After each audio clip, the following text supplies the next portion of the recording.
প্রথমত আল্লাহ রাব্বুল আলামিনের কাছে শুকরিয়া আদায় করি আমরা যে আল্লাহ আমাদেরকে এই রহমতের মাসের মধ্যে শামিল করেছেন, বলি আলহামদুলিল্লাহ।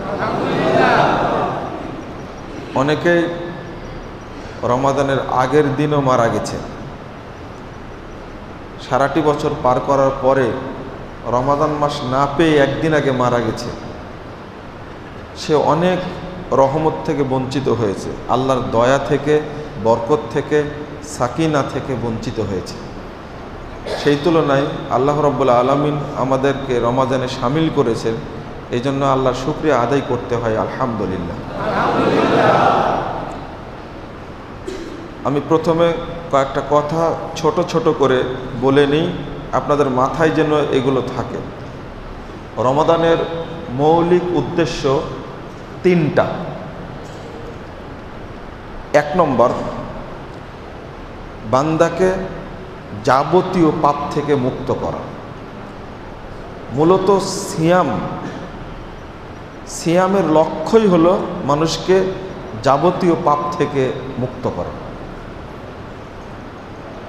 নফল সিয়াম পালন করলে রাসূল সাল্লাল্লাহু আলাইহি ওয়াসাল্লাম বলছেন, কেউ যদি নফল সিয়াম আদায় করে, আরাফার দিনের সিয়াম যদি কেউ পালন করে, সহিহ মুসলিমের হাদিস 367 পৃষ্ঠায় বর্ণিত হয়েছে, রাসূল সাল্লাল্লাহু আলাইহি ওয়াসাল্লাম বলছেন, সিয়াম ইয়াউমি আরাফা আহতাসিবু আলাল্লাহ আন ইউকাফফিরা আস-সানাতা আল্লাতী ক্বাবলাহু ওয়াস-সানাতা আল্লাতী বা'দা। কেউ যদি আরাফার দিনে একটা সিয়াম পালন করে, তার পূর্বের এক বছর, সামনের এক বছরের পাপ আল্লাহ রাব্বুল আলামিন ক্ষমা করে দেবেন। একই হাদিসের মধ্যে আসছে, কেউ যদি আশুরা মুহররম মাসের 9-10 তারিখে সিয়াম পালন করে, তো বিগত এক বছরের যাবতীয় পাপ আল্লাহ ক্ষমা করে দেবেন। এটা নফল সিয়ামের ক্ষমতা বা পাওয়ার। তবে সহিহ বুখারীর হাদিস 9004 নম্বর হাদিস, 1904 নম্বর হাদিস, রাসূল সাল্লাল্লাহু আলাইহি ওয়াসাল্লাম বলছেন, মান সামা রমাদানা ঈমানা ওয়া ইহতিসাবা গুফিরা লাহু মা তাকাদ্দামা মিন যামবি। যে ব্যক্তি নেকির আশায় ঈমানের সাথে রমাদানের সিয়াম পালন করবে, বিগত জীবনে যত পাপ করেছে সবই ক্ষমা করে দেওয়া হবে। তাহলে রমাদানের ফরজ সিয়ামের পাওয়ারই আলাদা। নফল সিয়ামের পাওয়ার মাত্র 1 থেকে 2 বছরের পাপ ক্ষমা করতে পারে, কিন্তু ফরজ সিয়ামের পাওয়ার বা ক্ষমতা, তার ফজিলত, কেউ যদি 80 বছর যাবৎ পাপ কাজ করে আর ওই সময় এসে রমাদানের সিয়াম পালন করা শুরু করে, রাসূল সাল্লাল্লাহু আলাইহি ওয়াসাল্লাম বলতে চাচ্ছেন ও জীবনে যত পাপ করেছে সবই ক্ষমা করে দেওয়া। এটা রমজানের পাওয়ার, ফরজ সিয়ামের পাওয়ার। যদি কেউ ক্ষমা নিতে না পারে রমাদান আসার পরেও, এই ব্যক্তি আল্লাহর পক্ষ থেকে অভিশপ্ত। কথাটা মনে রাখবেন, যে ব্যক্তি ক্ষমা নিতে পারবে না পাপ, এই ব্যক্তি আল্লাহর পক্ষ থেকে অভিশপ্ত। আল্লাহ তার উপরে লানত করেন। আল্লাহ রাসূল সাল্লাল্লাহু আলাইহি ওয়াসাল্লাম বলছেন, যে ব্যক্তি রমাদান মাস পেল, রগিমা আনফু রাজুলিন, ওই ব্যক্তির নাক ধুলায় ধূসরিত হোক, অর্থাৎ অপমানিত হোক, লাঞ্ছিত হোক। যে ব্যক্তি রমাদান মাস পেল কিন্তু পাপ ক্ষমা নিতে পারল না, ওই ব্যক্তি অপমানিত হোক। পাপ ক্ষমা নিতেই হবে। 2, রাসূল সাল্লাল্লাহু আলাইহি ওয়াসাল্লামের দোয়া আল্লাহর কাছে পাশ হয়ে গেছে। আল্লাহ রাসূল একদিন মেম্বারে উঠে বলছিলেন আমিন। জিজ্ঞেস করলেন কেন আমিন বললেন? 3 বার আমিন বলেছেন, 3টা কারণে। তার মধ্যে একটা কারণ, যে ব্যক্তি রমাদান মাস যে ব্যক্তি রমাদান মাস পেল, পাপ ক্ষমা নিতে পারলো না, পাপকে ক্ষমা করতে পারলো না, ওই ব্যক্তি অপমানিত হোক, লাঞ্ছিত হোক। আমি বললাম আমিন, আল্লাহ তুমি কবুল করো। আল্লাহর নবী আমিন বলেছেন, অতএব এটা কবুল হয়েছে। যে ব্যক্তি রমাদান মাস পাওয়ার পরেও তার জীবনের যাবতীয় সুদ খাওয়ার পাপ, ঘুষ খাওয়ার পাপ, মদ খাওয়ার পাপ, আত্মসাতের পাপ, দুর্নীতির পাপ, জেনা, ব্যভিচার, যাবতীয় মিথ্যা সাক্ষী, সব পাপগুলোকে ক্ষমা করে নিতে পারল না, এই ব্যক্তি আল্লাহর পক্ষ থেকে অভিশপ্ত ব্যক্তি, আল্লাহর নবীর পক্ষ থেকে অভিশপ্ত ব্যক্তি, লাঞ্ছিত ব্যক্তি। এই জন্য ক্ষমা নিতেই হবে। এই জন্য রাসূল সাল্লাল্লাহু আলাইহি ওয়াসাল্লাম বেশি বেশি পড়তেন, আল্লাহুম্মা ইন্নাকা আফুবুন তুহিব্বুল আফওয়া ফাফু আন্নি। আপনি সেজদাই বলেন, তাশাহুদে বলেন, সারাদিন বলেন, কিন্তু ক্ষমা নিতে হবে। 1 নম্বর উদ্দেশ্য ক্ষমা নেওয়া। 2 নম্বর, যাবতীয় পাপ থেকে ক্ষমা পাওয়ার পরে 2 নম্বর হলো সিয়ামের লক্ষ্য, নিজের জন্য জান্নাতকে নিশ্চিত করা, জাহান্নাম থেকে মুক্তি লাভ করে।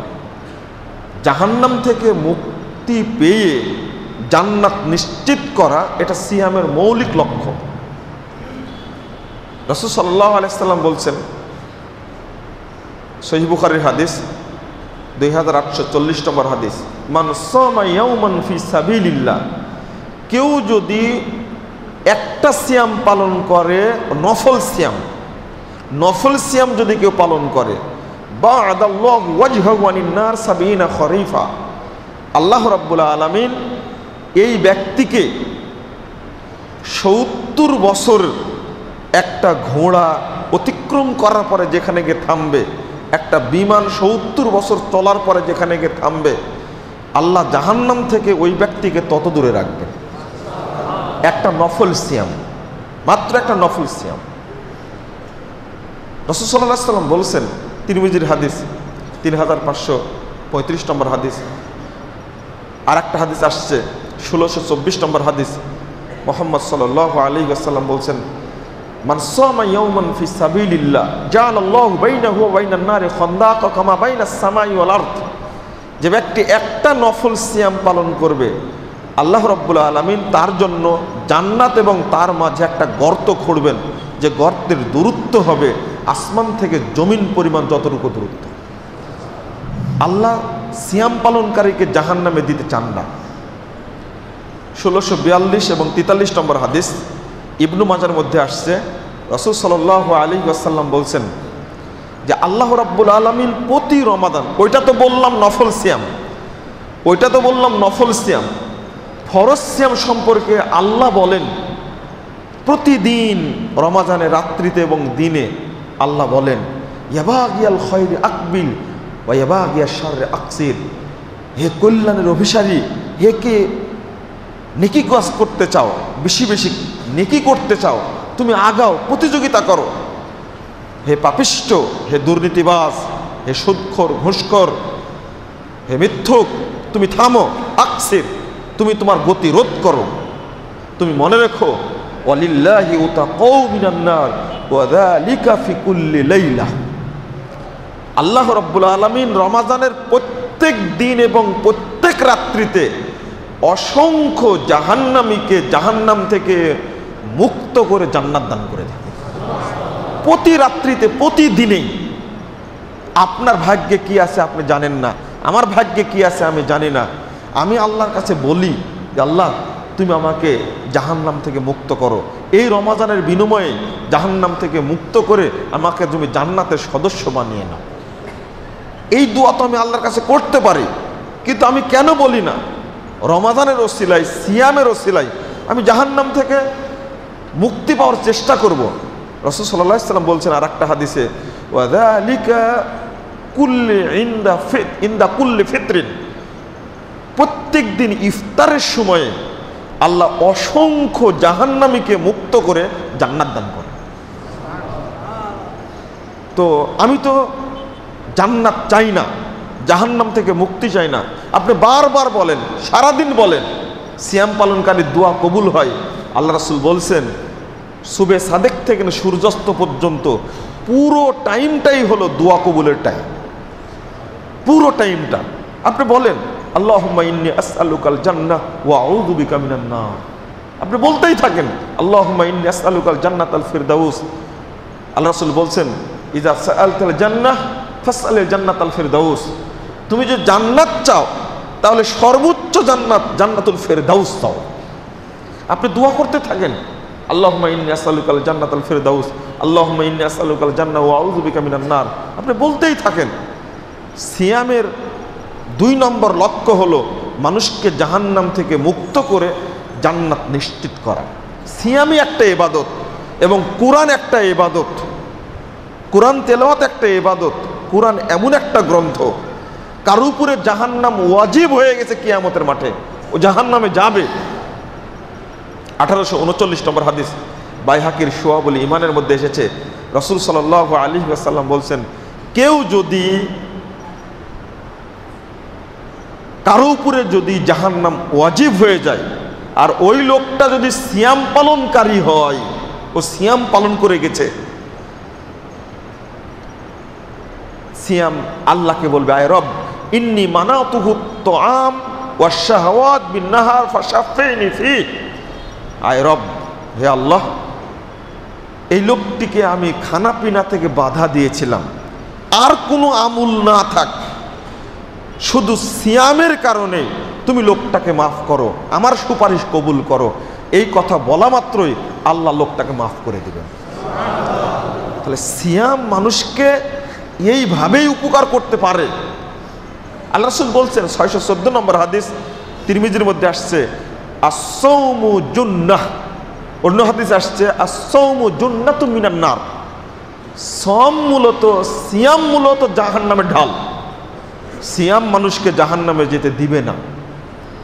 তাহলে আমার দ্বিতীয় লক্ষ্য, প্রথম লক্ষ্য পাপ মোচন করে নেওয়া, দ্বিতীয় লক্ষ্য জাহান্নাম থেকে মুক্তি লাভ করা, তৃতীয় লক্ষ্য হবে লাআল্লাকুম তাত্তাকুন, তাকওয়া অর্জন করা। আমি এই মাসে সিয়াম পালনের মাধ্যমে কতটুকু তাকওয়া অর্জন করতে পারলাম, তাকওয়া বৃদ্ধি পায় কি করলে, তাকওয়া বাড়ে কি করলে, আমি আপনাদেরকে 4টা পয়েন্ট বলে যাব। এই কাজগুলো করলে তাকওয়া বৃদ্ধি পাবে। তার মধ্যে 1 নম্বর, ফরজ সিয়ামের পাশাপাশি নফল সিয়াম আদায় করা। সারা বছর নফল সিয়াম আদায় করবেন, আপনার তাকওয়া কমবে না, বরং বৃদ্ধি পাবে ইনশাআল্লাহ। সিয়াম এমন একটা ইবাদত, আল্লাহ রাব্বুল আলামিন বলে দিয়েছেন, লাআল্লাকুম তাত্তাকুন। সিয়াম পালন করলে অবশ্যই তোমার তাকওয়া বৃদ্ধি পাবে, তুমি তাকওয়াশীল হতে পারবে। তাহলে আপনাকে নিয়মিত নফল সিয়ামে অভ্যস্ত থাকতে হবে, অবশ্যই আপনার তাকওয়া বাড়বে, এতে কোনো সন্দেহ নেই। আপনি চিন্তা করুন, গতবার রমাদান শেষ করার পরে এই রমাদান আসার আগ পর্যন্ত আপনি একটা নফল সিয়াম পালন করেননি, তাহলে তাকওয়া বৃদ্ধি পেয়েছে না কমেছে? কমেছে, বাড়েনি। সিয়াম পালন করলে তাকওয়া বাড়বে। 1 নম্বর, তাকওয়া বৃদ্ধির উপায় নফল সিয়াম বেশি বেশি পালন করা। বৃহস্পতি সোমবার পালন করবেন, অথবা 13, 14, 15 প্রত্যেক আরবি মাসের 13, 14, 15 তারিখ পালন করবেন আপনি, অথবা বৃহস্পতিবার শুক্রবার, অথবা শুক্রবার শনিবার পালন করলেন, বা এমনি একটা সিয়াম রাখলেন আপনি আল্লাহ রাব্বুল আলামিনকে খুশি করার জন্য। এটা হলো নফল সিয়ামের নিয়ম। রমাজানের পরে শাওয়ালের 6টা সিয়াম পালন করবেন, আরাফার সিয়াম পালন করবেন, মুহররমের 9, 10 তারিখে সিয়াম পালন করবেন, আবার জিলহজ মাসের 1 তারিখ থেকে 9 তারিখ পর্যন্ত সিয়াম পালন করবেন। এইগুলো নফল সিয়াম যে যত পালন করবে এই ব্যক্তি তত তাকওয়াশীল। 2, বেশি বেশি কোরআন তেলাওয়াত। আল্লাহ রাব্বুল আলামিন বলেছেন, ওয়া ইযা তুলিয়াত আলাইহিম আয়াতুহু যাদাতুহুম ঈমানা। যখন তাদের উপরে তেলাওয়াত করা হয় কোরআন, তখন তাদের ঈমান বৃদ্ধিপ্রাপ্ত হয়। ঈমান বৃদ্ধি পায় কোরআন তেলাওয়াত করলে। আমি বলবো, একটু পরেই বলবো কোরআন তেলাওয়াতের উপরে। তো আপনাকে বলে দিচ্ছি, আপনি প্রতিদিন একটু একটু করে কোরআন তেলাওয়াত করতে থাকেন। কোরআন তেলাওয়াতের মানে একটা নগদ ফজিলত, নগদ ইবাদত, এর চেয়ে সহজ নগদ কোনো ইবাদত আর নেই। কোরআন তেলাওয়াত এমন জিনিস, আমি একটু পরে বলবো। 3 নম্বর, আপনি যেমন রমাজান মাসে কিয়ামুল লাইল করলেন, তারাবির সালাত আদায় করলেন, এই অভ্যাসটা সারা বছরের জন্য রেখে দিন। আপনি তাহাজ্জুদ সালাত আদায় করুন, অবশ্যই আপনার তাকওয়া বৃদ্ধি পাবে, অবশ্যই। 3 নম্বর, তাহাজ্জুদ সালাত। 4 নম্বর, ইয়াতিম, মিসকিন, বিধবা, এই 3 শ্রেণীর মানুষকে আপনি সাহায্য করবেন, সহযোগিতা করবেন, আপনার তাকওয়া বৃদ্ধি পাবে। 9006 নম্বর হাদিস, রাসূল সাল্লাল্লাহু আলাইহি ওয়াসাল্লামের কাছে একজন ব্যক্তি অভিযোগ করলেন, আল্লাহ রাসূল, আমার অন্তরটা খুবই কঠোর, মানে ওর অন্তরে তাকওয়া নেই, কোমল না, নরম না, খুব কঠোর।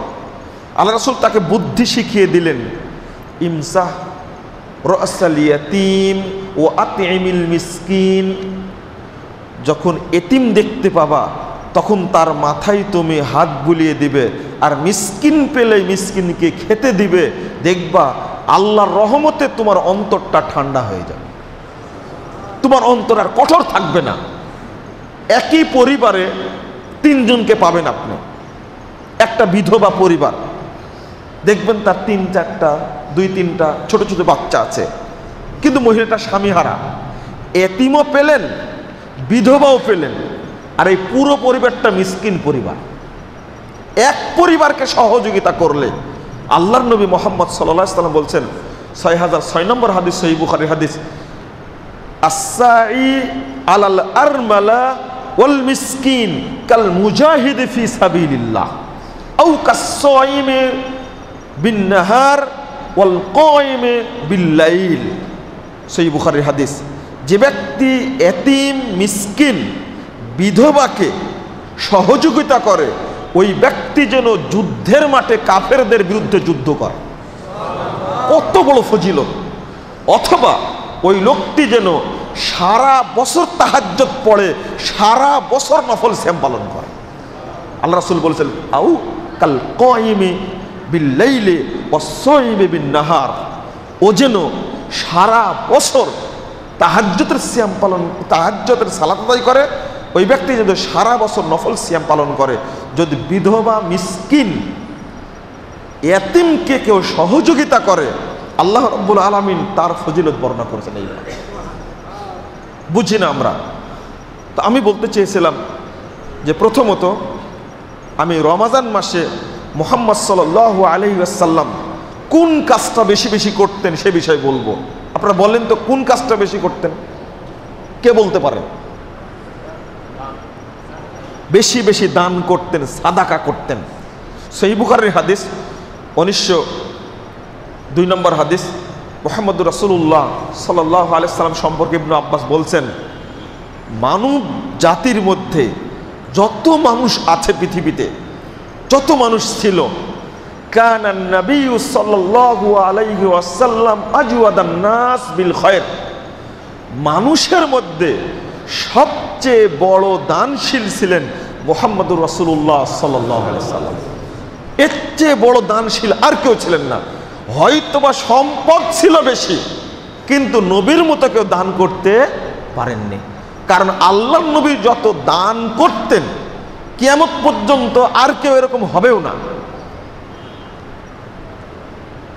ও আজওয়াদু মা ইয়াকুনু ফি শাহরি রমাদান, আর তিনি সবচেয়ে বড় দানশীল হতেন রমাদান মাসে।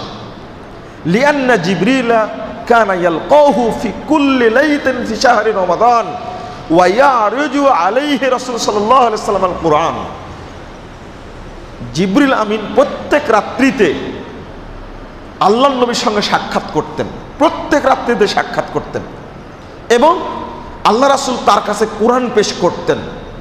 ওয়াইদা লাকিয়াহু কানা আজওয়াদা বিল খায়র কাররিহিল মুরসালা। জিবরিল আমিন যখনই আসতেন তখন এত দান করতেন, কাররিহিল মুরসালা, যেন প্রবাহিত বায়ুর নাই, কালবৈশাখী ঝড়ের নাই। কালবৈশাখী ঝড় যেমন সব কিছুকে ভেঙ্গে চুরমার করে দেয়, ঠিক আল্লাহ রাসূল তার বাড়িতে যা থাকতো রমাজান মাসে সবই বিলিয়ে দিতেন। এত দান করতেন। কেন? রাসূল সাল্লাল্লাহু আলাইহি ওয়াসাল্লাম জিবরিল আমিনকে দেখাতেন যে আল্লাহকে তুমি বলো, তুমি সাক্ষী থাকো মুহাম্মদ কৃপণ না। ও জিবরিল, তুমি সাক্ষী থাকো, আল্লাহকে বলিও মুহাম্মদ কৃপণ না, যা আছে সবই দিয়ে দেয় আল্লাহর রাস্তায়। তুমি আল্লাহকে বলিও মোহাম্মদ কৃপণ না, মোহাম্মদ কৃপণ না, তুমি সাক্ষী থাকো মোহাম্মদ সবই দিয়ে দেয় রমাদান মাসে। কেন বললেন? ইদা কানা লাকিয়াহু জিবরিল, যখনই জিবরিল সাক্ষাৎ করতেন তখনই আল্লাহর নবী বেশি বেশি দান করতেন। কারণ জিবরিলের চেয়ে বড় সাক্ষী আর কেউ হতে পারে না। জিবরিল সরাসরি কার দূত? আল্লাহর দূত। আল্লাহর সাথে তার কথোপকথন হয়। এই জন্য আল্লাহর নবী জিবরিলকে দেখলে জিবরিলকে সাক্ষী রেখে তিনি বেশি বেশি দান করতেন। অবশ্য দানের অন্য সাইডও আছে, যদিও আমরা এখন বুঝবো না দানের সাইডটা কি, বুঝবো যখন মালাকুল মউত আসবে, তার আগে বুঝতে পারবো না। আল্লাহ রাব্বুল আলামিন বলছেন, ওয়ানফিকু মিম্মা রাযাকনাকুম মিন ক্বাবলি আন ইয়াতি আহাদাকুমুল মাউত ফায়াকুলা রাব্বি লাউলা আখখারতানি ইলা আজালিন করিব ফাআসাদদাকা ওয়া আকুম মিনাস সালিহিন। আল্লাহ বলছেন, মৃত্যু আসার আগেই আমি যা তোমাদেরকে দিয়েছি তা থেকে খরচ করো। যখন মৃত্যু আসবে তখন তুমি বলবে, রব্বি লাউলা আখখারতানি ইলা আজালিন করিব, আল্লাহ রব তুমি একটু সময় দাও, আমাকে একটু সময় দাও, ফাআসাদদাকা ওয়া আকুম মিনাস সালিহিন, আমি সাদাকা করব এবং সৎ বান্দাদের অন্তর্ভুক্ত হয়ে যাব। এই আয়াত প্রমাণ করে, সূরা মুনাফিকুন 10 নম্বর আয়াত, এই আয়াত প্রমাণ করে যে সাদাকা যে ব্যক্তি দেয়, যে ব্যক্তি দান করে, যে ব্যক্তি দান করে এই ব্যক্তি সৎ বান্দাদের অন্তর্ভুক্ত হয়ে যায়। এই ব্যক্তি সলেহ ব্যক্তিদের, সলেহিনদের অন্তর্ভুক্ত হয়ে যায়। এই আয়াত প্রমাণ করে। মৃত্যুর সময় বলে কেন? আপনারা একটু চিন্তা করে দেখেন, মারা যাচ্ছে, ও বলবে আল্লাহ একটু সুযোগ দাও আমি সালাত পড়ি, ও বলবে আল্লাহ একটু সুযোগ দাও আমি সিয়াম পালন করি, ও বলবে আল্লাহ একটু সুযোগ দাও আমি একটু হজটা করে আসি। এইগুলো বলে না কেন? সাদাকা করার কথা বলে কেন? আমি মনে হয় বুঝাতে পারছি না আপনাদেরকে। আমি আবারও বলছি, মরার সময় লোকটি হজ করার কথা বলে না কেন আল্লাহকে? ও সালাত পড়ার কথা বলে না কেন? ও সিয়াম পালন করার কথা বলে না কেন? সাদাকা করতে চাই কেন? সাদাকা এমন একটা পাওয়ারফুল ইবাদত, কারো সাদাকা দিয়ে থাকলে ওই ব্যক্তির মৃত্যুর সময়ে কোনো কষ্টই হবে না। আল্লাহ সমস্ত কষ্ট মওকুফ করে দেন। আল্লাহ রাসূল বলছেন, 1419 নম্বর হাদিস সহিহ বুখারীর মধ্যে আসছে, আল্লাহ রাসূলকে একজন সাহাবী জিজ্ঞেস করছেন, আইয়ু সাদাকাতে আ'যাম ইয়া রাসূলুল্লাহ, আল্লাহ রাসূল সাদাকার মধ্যে সবচেয়ে কোন সাদাকা আল্লাহর কাছে অধিক প্রিয়, সবচেয়ে নেকি পাওয়া যাবে, দামি সাদাকা কোনটি? আল্লাহ রাসূল বলছে, আনতা সাদাকা ওয়া আনতা সাহিহুন শাহীহুন তাখশাল ফাকরা ওয়া তা'মুল গিনা ওয়ালা তুমহিল হাত্তা বালাগাতিল হুলকুম। আল্লাহ রাসূল বলে দিলেন যে ওই সাদাকা উত্তম, তুমি কৃপণ এবং সক্ষম ব্যক্তি, ভয় পাচ্ছ হয়তো 2 দিন পর আমি দরিদ্র হয়ে যাব, হয়তো 2 দিন পর টাকা পয়সা থাকবে না, এই অবস্থায় যে দানটা তুমি করবে আল্লাহর নিকটে এই দানের সবচেয়ে বেশি নেকি পাবে। তবে তুমি দান আজ করবে কাল করবে, আজ করবে কাল করবে, এই করতে করতে মৃত্যু পর্যন্ত ঠেকে দিও না। হাত্তা বালাগাতিল হুলকুম, একবারে কণ্ঠনালীতে আত্মা যখন চলে আসবে অথবা মৃত্যুর সময় দান করতে চাইবা, এই মৃত্যুর সময় দান করতে চাইলে আল্লাহ দান কবুল করবেন না। আল্লাহ বলে দিয়েছেন, ওয়ালা ইউআখিরুল্লাহু নাফসান ইযা জাআ আজালুহা।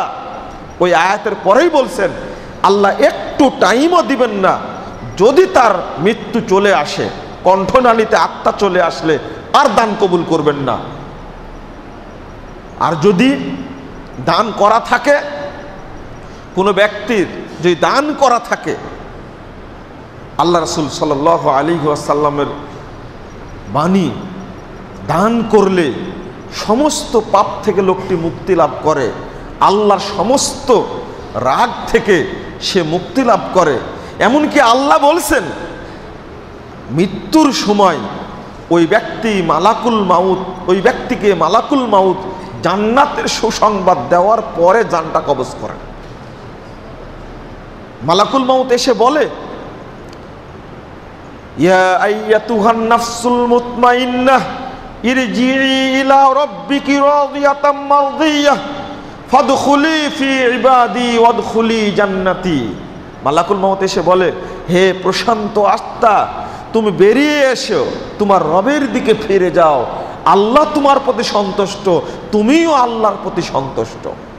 ফাদখুলি ফি ইবাদি, তুমি আমার সৎ বান্দাদের অন্তর্ভুক্ত হয়ে যাও।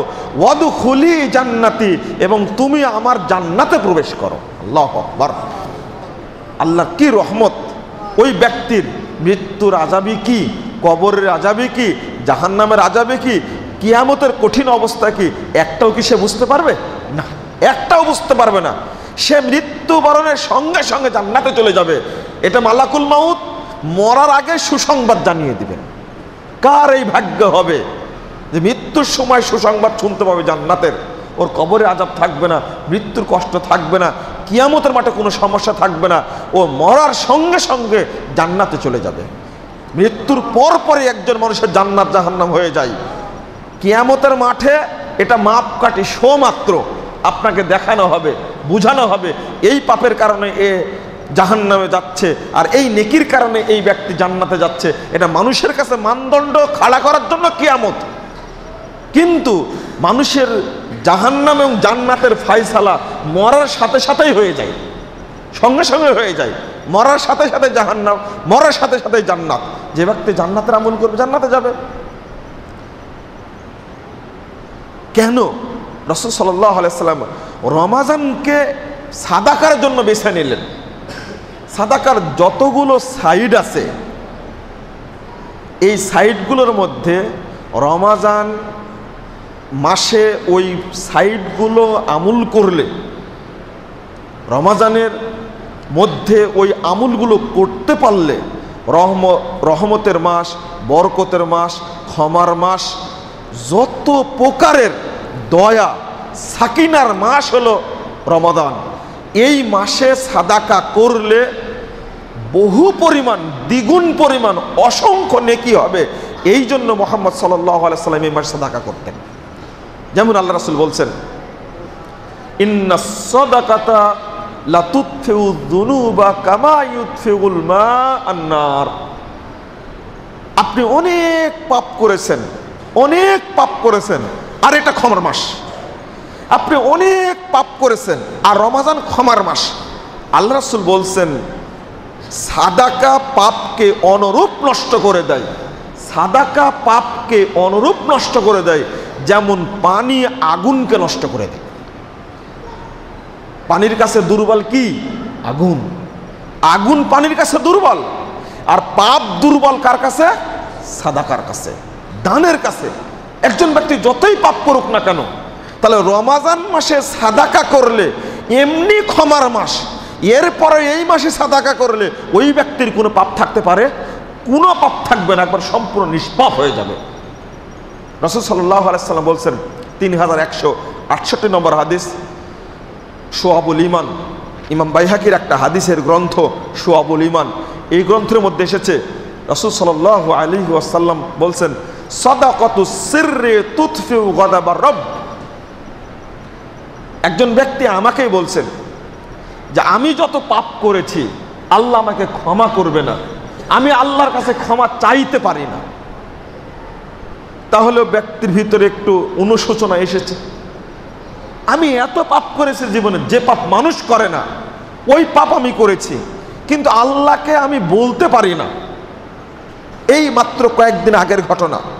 আমি খুতবা শেষ করে বসে আছি, এই লোকটি এসে আমার কানে কানে বলছে যে আমার কোনো বাঁচার পথ আছে কিনা। আমি এমন পাপ করেছি আপনাকে বলতে পারবো না, যে পাপ আল্লাহ ক্ষমা করবে না আমাকে, আল্লাহ আমার উপরে রাগান্বিত হয়ে আছে। তো আমি বললাম, আপনার পাপ ক্ষমা হবে না মানে? কে বলেছে ক্ষমা হবে না? বলছে না, আমি আল্লাহকে তো বলতেই পারি না, আমি আল্লাহকে বলতেই পারি না যে আল্লাহ তুমি আমাকে মাফ করো, মানে এত বড় পাপ ক্ষমা হবে না। আল্লাহ এত রেগে আছেন আমার উপরে। আমি রাসূল সাল্লাল্লাহু আলাইহি সাল্লামের হাদিসটা শুনিয়ে বললাম, আল্লাহ রাসূল বলছেন সাদাকাতুস সির তুতফিউ গযাবার রব। গোপনে সাদাকা করা মাত্রই, কেউ জানলো না, গোপনে সাদাকা করা মাত্রই আল্লাহ রাব্বুল আলামিনের যত রাগ আছে সব রাগ পানি হয়ে যাবে, কোনো রাগ থাকে না। সাদাকার পাওয়ার, আপনি আশ্চর্য এক ইবাদত সাদাকা, যার পাওয়ারের সাথে অন্য কোনো ইবাদতের এত পাওয়ার নাই। সাদাকা এত পাওয়ারফুল।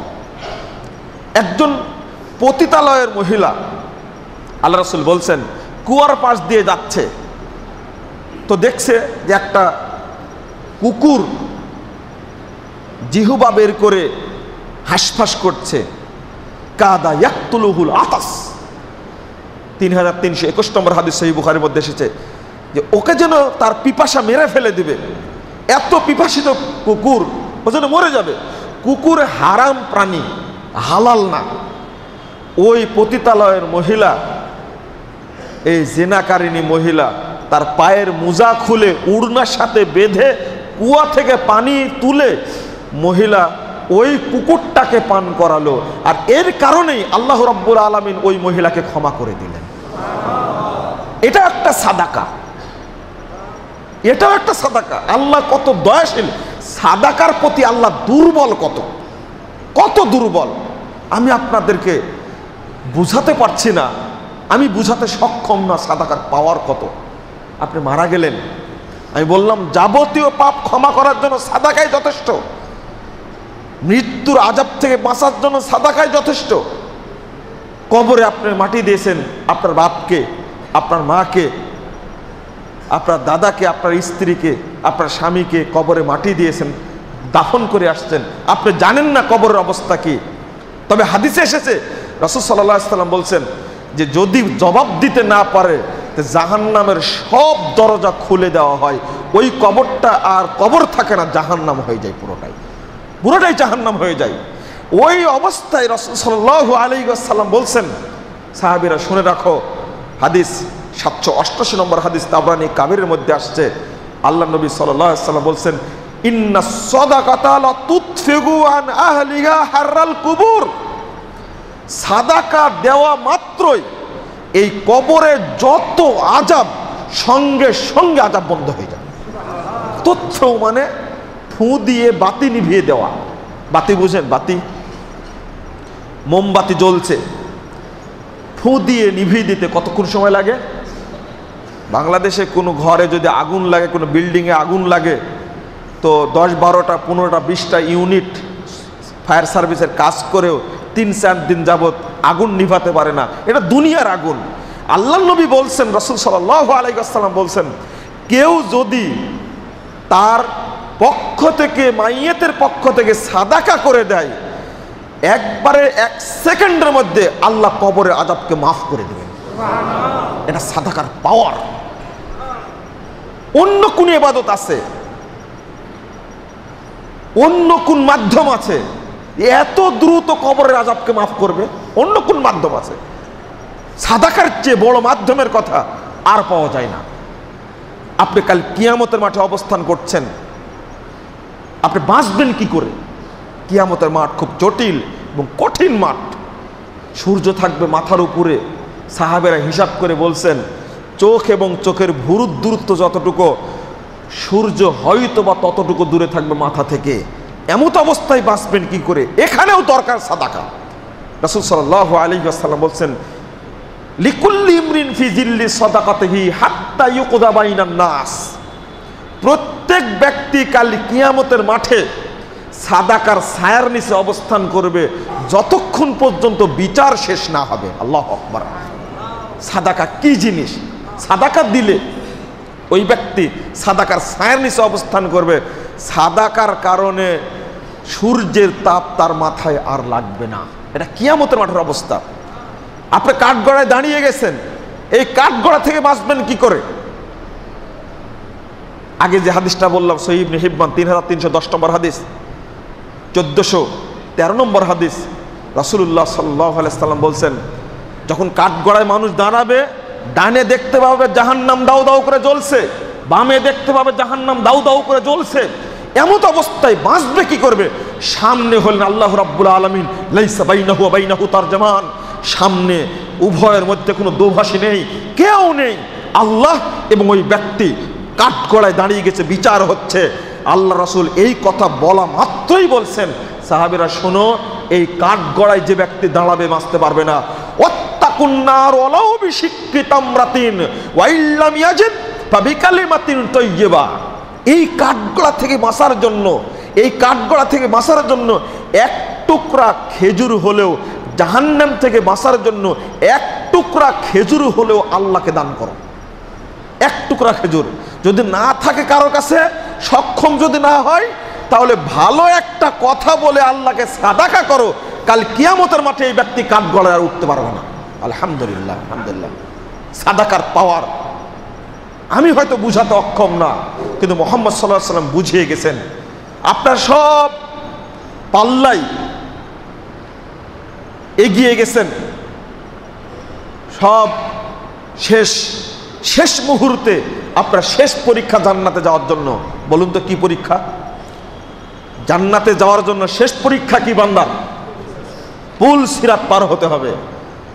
আল্লাহ রাসূল সাল্লাল্লাহু আলাইহি ওয়াসাল্লাম বলছেন, 556 নম্বর হাদিস সহিহ মুসলিমে আসছে, as-সালাতু নূরুন ওয়াস-সাদাকাতু বুরহান। পুল সিরাত পার হওয়ার আলো আপনার কাছে আছে, কিন্তু আপনার ভিসা নাই। আপনার ভিসা নাই। অনেকের টাকা আছে, আমেরিকায় গিয়ে থাকতে পারবে, লন্ডনে গিয়ে থাকতে পারবে, কিন্তু ভিসা ছাড়া কি যেতে পারবে? ভিসার তো দরকার। সাদাকা হলো ভিসা। যদি কোনো ব্যক্তির সাদাকা দেওয়া থাকে, ওই এক পলকে পুল সিরাত পার হয়ে জান্নাতে চলে যায়। তো সাদাকা অত্যন্ত পাওয়ারফুল ইবাদত। আমি আর সংক্ষেপে বলবো, আপনাদেরকে বলেছিলাম যে রমজানে সাদাকা এবং কোরআন তেলাওয়াত দুইটার কথা বলেছিলাম। সাদাকা দিবেন কোথায়? প্রথমত আমি এতিম মিসকিনের কথা বলে দিয়েছি। প্রথম চেষ্টা করবেন সাদাকা দেওয়ার বেশি বেশি মসজিদে বা এতিমখানায়। মসজিদে সাদাকা করলে আল্লাহ রাব্বুল আলামিন আপনার জন্য জান্নাতে সমপরিমাণ একটা ঘর দান করবেন। আপনি একটা মসজিদ তৈরি করতে হবে এমনটা না। কেউ যদি মসজিদে 1 টাকাও দান করে, 738 নম্বর হাদিস ইবনু মাজার মধ্যে আসছে, হাদিসটা কোনদিন শুনেছেন কিনা জানি না। আল্লাহ রাসূল বলছেন, মান বানা লিল্লাহি মাসজিদান কামাফহাসি কতাহ। কেউ যদি ওই দেওয়ালে একটা পোকা বাসা করে, ছোট ছোট চিকন চিকন, এই পোকা ভিতরে থাকার জন্য যতটুকু দেওয়ালটাকে উঁচু করে, আল্লাহ রাসূল বলছেন মসজিদকে উঁচু করার জন্য, এতটুকু উঁচু করার জন্য কিছু সহযোগিতা যদি কোনো ব্যক্তি করে, আল্লাহ তার জন্য জান্নাতে একটা ঘর তৈরি করবে। এটাও একটা সাদাকা, এটাও সাদাকার পাওয়ার। রাসূল সাল্লাল্লাহু আলাইহি ওয়াসাল্লাম বলছেন, মান যাম্মা ইয়াতীমান ফি তুআমিহি ওয়া শারাবিহি। এটা মসজিদের কথা বললাম। এতিম 670 নম্বর হাদিস তাবরানী কাবরির মধ্যে এসেছে। রাসূল সাল্লাল্লাহু আলাইহি ওয়াসাল্লাম বলছেন, কেউ যদি একজন এতিমকে খাওয়ার ব্যবস্থা করে, পান করানোর ব্যবস্থা করে, কোনো এতিমকে যদি খাওয়ার ব্যবস্থা করে, পান করানোর ব্যবস্থা করে, ওর বালেগ হওয়া পর্যন্ত, ওয়াজাবাত লাহুল জান্নাতু আল বাত্তাতা, ওই ব্যক্তি জান্নাতে যাবেই যাবেই, এতে কোনো সন্দেহ নাই। আল বাত্তা শব্দ ব্যবহার হয়েছে। ওই ব্যক্তি জান্নাতে যাবেই, যে ব্যক্তি এতিমকে খাওয়াবে, পান করাবে।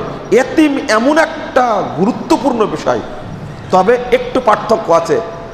মসজিদে দান করলে অনেক নেকি হবে, কিয়ামত পর্যন্ত নেকি কবরে পৌঁছতে থাকবে, জান্নাতে ঘর তৈরি হবে, কথা ঠিক আছে। কিন্তু এতিম সম্পর্কে আল্লাহ রাসূল বলছেন, যে ব্যক্তি এতিমের অভিভাবক হবে, জান্নাতে আমি এবং ওই ব্যক্তি একসঙ্গে থাকব না। তাহলে একটু আলাদা হয়ে গেল হিসাবটা, আলাদা হয়ে গেল হিসাবটা, স্পষ্ট হয়ে গেল।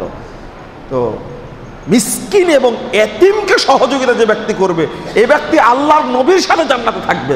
ওর তো জান্নাত হবে হবে, নবীর সাথে জান্নাত হবে।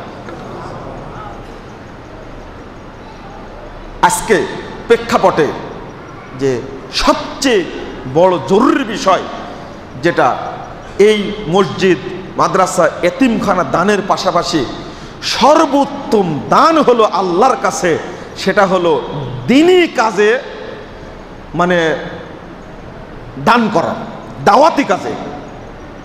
আল্লাহ রাব্বুল আলামিনের দ্বীন প্রতিষ্ঠায় যে দানটা আল্লাহর কাছে দেওয়া হবে, আল্লাহ রাব্বুল আলামিনের কাছে এই দানটা সবচেয়ে প্রিয় দান হিসেবে গ্রহণযোগ্য হবে। রাসূল সাল্লাল্লাহু আলাইহি ওয়াসাল্লাম সাহাবীদেরকে এটাই বলতেন, 1678 নম্বর হাদিস। এই জন্য আবু বকর রাদিয়াল্লাহু আনহু দ্বীনের কালেমাকে বুলন্দ করার জন্য ওমর রাদিয়াল্লাহু আনহু দিলেন তার আয়ের, তার উপার্জনের, তার সম্পদের অর্ধেক দান করে দিলেন। আবু বকরকে জিজ্ঞেস করলেন, আবু দাউদের হাদিস 1678 নম্বর হাদিস, রাসূল সাল্লাল্লাহু আলাইহি ওয়াসাল্লাম জিজ্ঞেস করলেন, আবু বকর তুমি বাড়িতে কি নিয়ে রেখে এসেছো? তো তিনি আবকাইতুল্লাহ ওয়া রাসূলাহু, আমি বাড়িতে রেখে এসেছি আল্লাহ এবং আল্লাহর রাসূলকে, আর কিছুই রেখে আসি। তো দ্বীনি কাজে দান করাটা যে সবচেয়ে গুরুত্বপূর্ণ এই হাদিস থেকে বোঝা যায়। আমি সংক্ষেপে দুইটা কথা বলবো, সময় আমার শেষ হয়ে গেছে। সেটা হলো কোরআন তেলাওয়াতের ব্যাপারে। আপনারা কোরআন তেলাওয়াতের ব্যাপারে খুব অলস।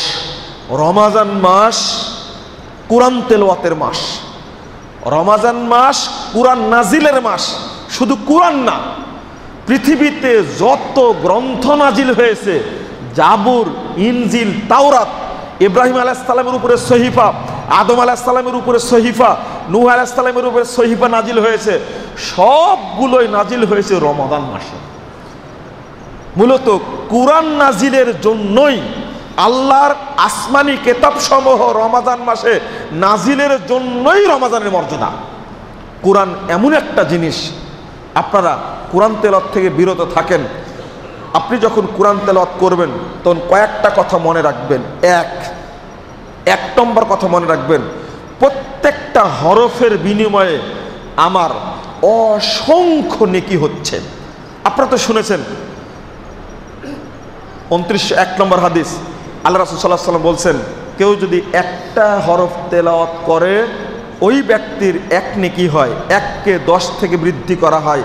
আলিফ লাম মিম এটা একটা হরফ না, বরং আলিফ একটা হরফ, লাম একটা হরফ, মিম একটা হরফ।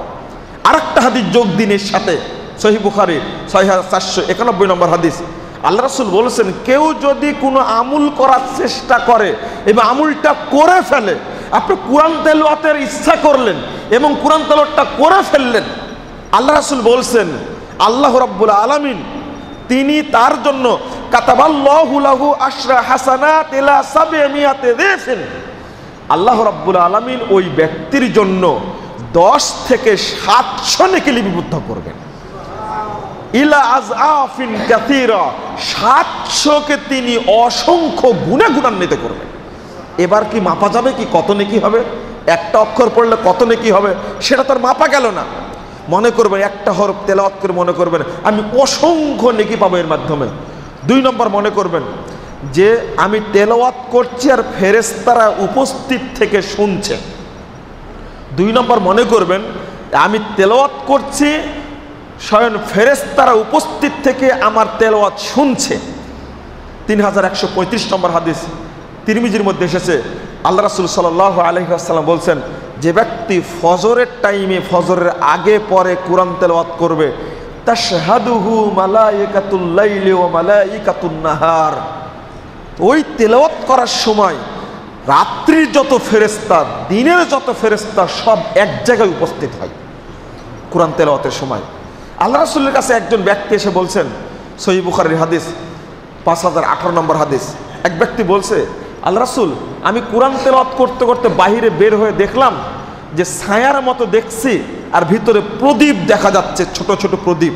আমি বুঝলাম না কিসের জন্য এটা দেখতে পেলাম। তখন আল্লাহ রাসূল বললেন, আহা তিলকাল হাদিহি সাকিনা তানাজ্জালাত লিল কুরআন, আহা তুমি পড়তে থাকতে এটা আল্লাহর পক্ষ থেকে সাকিনা নামক বিশেষ রহমত নাজিল হচ্ছিল কোরআন তেলাওয়াতের কারণে। আপনি মনে রাখবেন, যখন তেলাওয়াত করছেন আপনি, তখন আল্লাহর পক্ষ থেকে আপনার উপরে সাকিনা নামক রহমত নাজিল হচ্ছে। বললাম যে ফেরেশতারা উপস্থিত থাকে, ফেরেশতারা আপনার কাছে অবস্থান করে। আল্লাহ রাসূলের কাছে এক ব্যক্তি এসে বলছেন, আল্লাহ রাসূল, আমি কোরআন তেলাওয়াত করছিলাম, ঘোড়াটা লাফাচ্ছিল, তো আমি পড়লাম না, আবার পড়তে শুরু করলাম, আবার লাফানো শুরু করলো। আমার ভয় হলো যে আমার পার্শ্বেই শোয়ানো ছিল আমার ছেলে ইয়াহিয়া, হয়তোবা তার উপরে উঠে যাবে ঘোড়াটা, আমি পাঠ বন্ধ করতাম। আল্লাহ রাসূল বললেন, আহা, তুমি যে কেন বন্ধ করলে? লাউ করাআতা, তুমি যদি পড়তে থাকে, তিলকাল মালাইকা তাসতামিউ লাক, সমস্ত ফেরেশতা তোমার কোরআন শুনতে এসেছিল। লাউ করাতা, তুমি যদি পড়তে থাকতে, লা আসবাহাত ইয়ারাহান নাস, যদি পড়তে থাকতে ফেরেশতারা আজকে সকাল পর্যন্ত অবস্থান করত, মানুষরা আজকে ফেরেশতাদেরকে দেখতে পেত।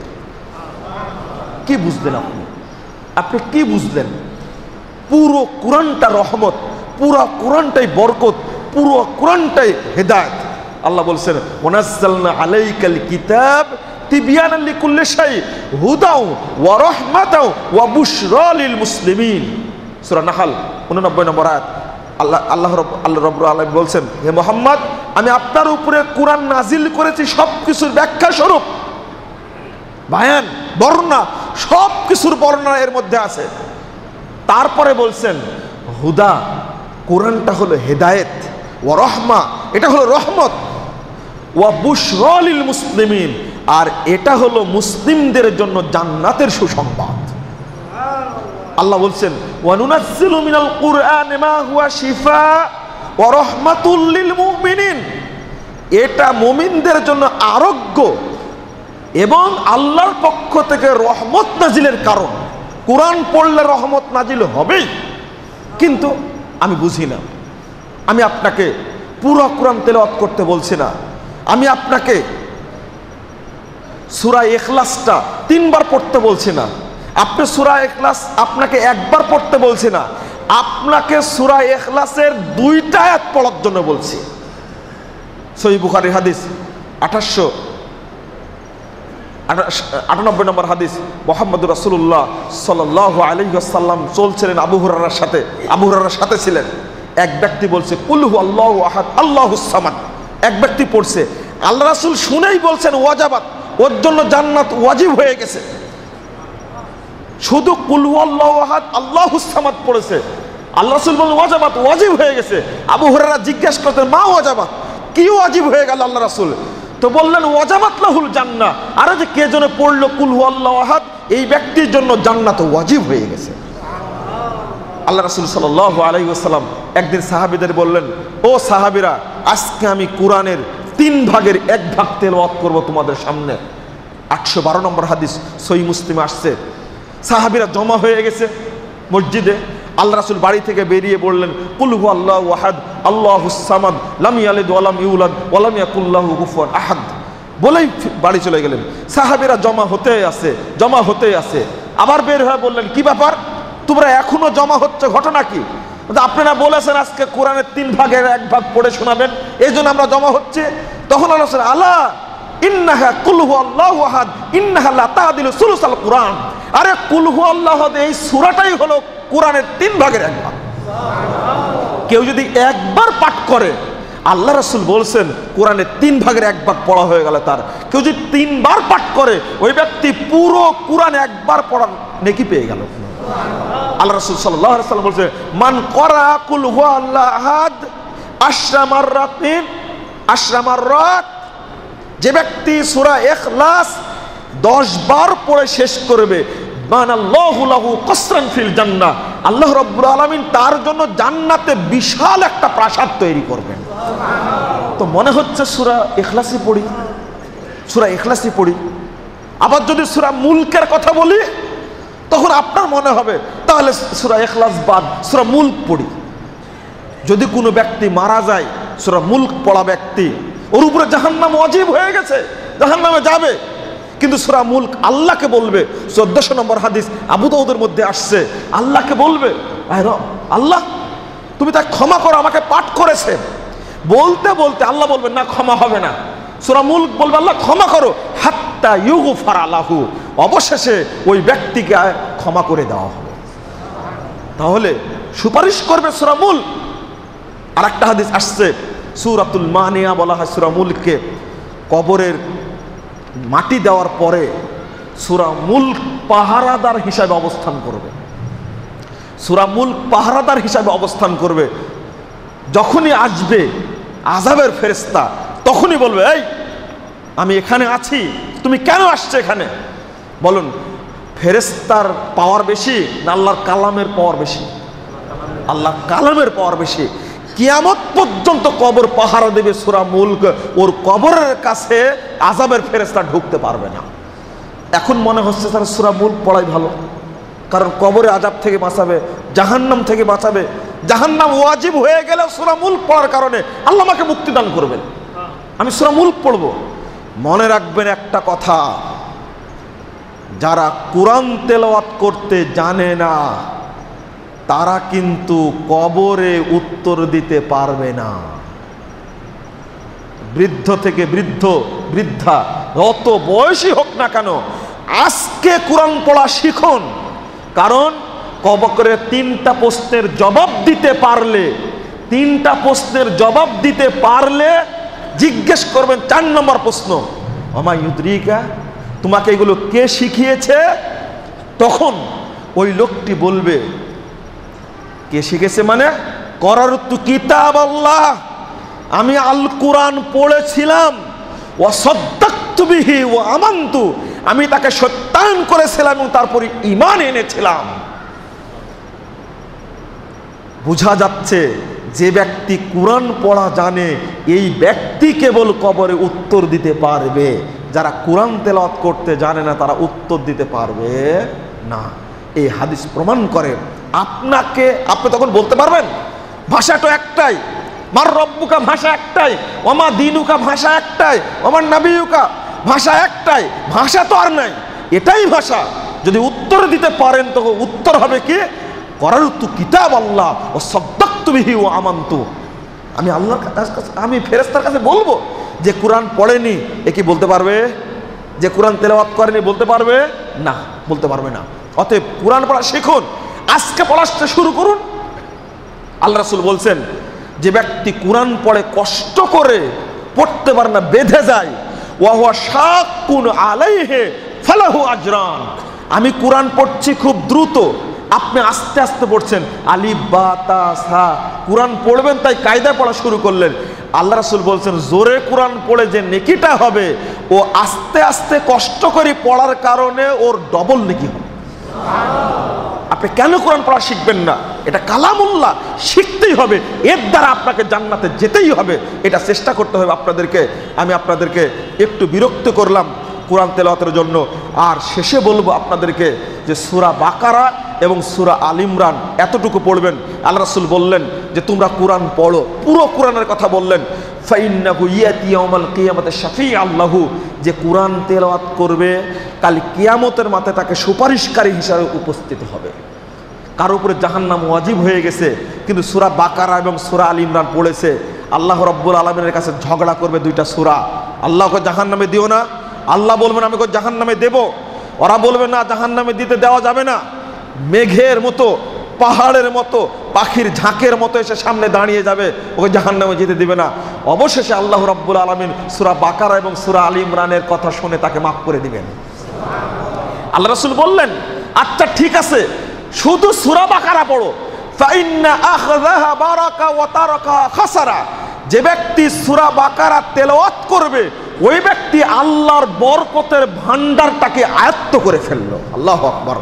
আল্লাহ তার জন্য যেন বরকতের ভান্ডার দিয়ে দিবে যে ব্যক্তি সূরা বাকারা পড়বে। আল্লাহ রাসূল শেষে বললেন, আর যে ব্যক্তি তেলাওয়াত করবে না সূরা বাকারা, ওই ব্যক্তি নিরাশ হবে রহমত থেকে। সূরা বাকারা তেলাওয়াত করলে ওই বাড়িতে, ওই পরিবারে রহমত নাজিল হবেই, বরকত নাজিল হবেই, বরকতের ভান্ডার ওই ব্যক্তি পাবেই, এতে কোনো সন্দেহ নাই। এটা সহিহ বুখারী মুসলিমের হাদিস। রাসূল সাল্লাল্লাহু আলাইহি ওয়াসাল্লাম শেষে বললেন, যদি পুরাটা পড়তে না পারো তাহলে শেষ দুইটা আয়াত পড়ো আর সূরা ফাতিহা পড়ো। আপনারা খেয়াল রাখবেন, শেষ দুইটা আয়াত পড়ো এবং সূরা ফাতিহা পড়ো। এই দুইটা আয়াত জিবরিল আমিন নিয়ে আসেননি, আল্লাহর বিশেষ ফেরেশতা বিশেষ আসমানের দরজা দিয়ে বিশেষ অবস্থায় আল্লাহর নবীর কাছে এই দুইটা জিনিস নিয়ে আসছেন, সূরা ফাতিহা আর সূরা বাকারার শেষ দুইটা আয়াত।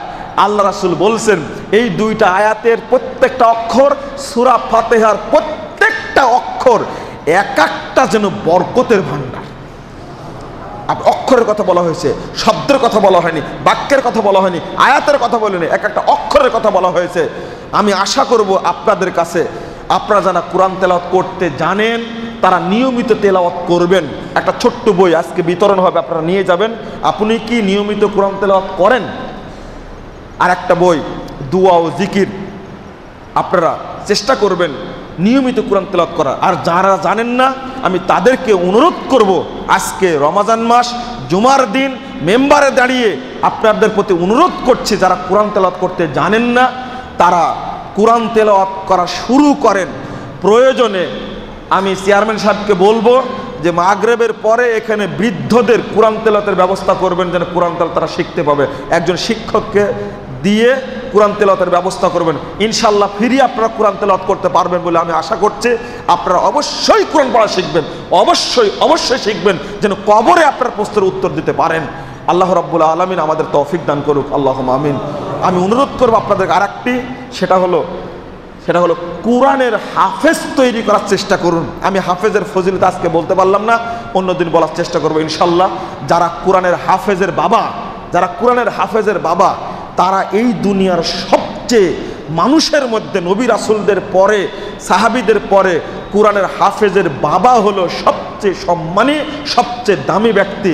একমাত্র কোরআনের হাফেজকে আল্লাহ অনুমতি দিবেন যে তুমি জান্নাতে কোন জায়গায় থাকবে তুমি বাছাই করে নাও। আল্লাহু আকবার। অন্য কাউকে বলা হবে না। আল্লাহ রাসূল বলছেন 215 নম্বর হাদিস ইবনে মাজার মধ্যে আসছে, আল্লাহর কাল কিয়ামতের মাঠে আল্লাহর কিছু পরিবার থাকবে, আহলুল কুরআনে আহলুল্লাহ ওয়া খাসসাতুহু। আল্লাহ রাসূল বলছেন কোরআনের হাফেজ হবে কাল কিয়ামতের মাঠে আল্লাহর বিশেষ পরিবার এবং বিশেষ বন্ধু। আল্লাহু আকবার। কোরআন হাফেজকে আল্লাহ এত সম্মান করবেন কল্পনারও বাহিরে। আল্লাহ রাব্বুল আলামিন আমাদের ছেলেদেরকে কোরআনের হাফেজ বানানোর তৌফিক দান করুন, আল্লাহুম্মা আমিন। আল্লাহ আমাদেরকে বেশি বেশি কোরআন তেলাওয়াত করার তৌফিক দান করুন, আমিন। আল্লাহ তুমি আমাদের এই রমাদান মাসে আমাদের যাবতীয় পাপকে ক্ষমা করে দাও, আল্লাহুম্মা আমিন। আল্লাহ তুমি এই রমাদানের বরকতে আমাদের প্রত্যেককে জান্নাতুল ফেরদাউসের সদস্য হিসাবে কবুল করে নাও, আল্লাহুম্মা আমিন। আল্লাহ তুমি আমাদের যাবতীয় পাপকে ক্ষমা করে দাও, আমিন। আল্লাহ তুমি এই রমাদানের বরকতে আমাদের মধ্যে তাকওয়ার ভান্ডারটা তৈরি করে দাও, যেন সারা বছর চলতে পারি, আল্লাহুম্মা আমিন। আকুলু কাউলি হাদা আস্তাগফিরুল্লাহ ওয়া লাকুম ওয়া লিসাইরিল মুসলিমিন।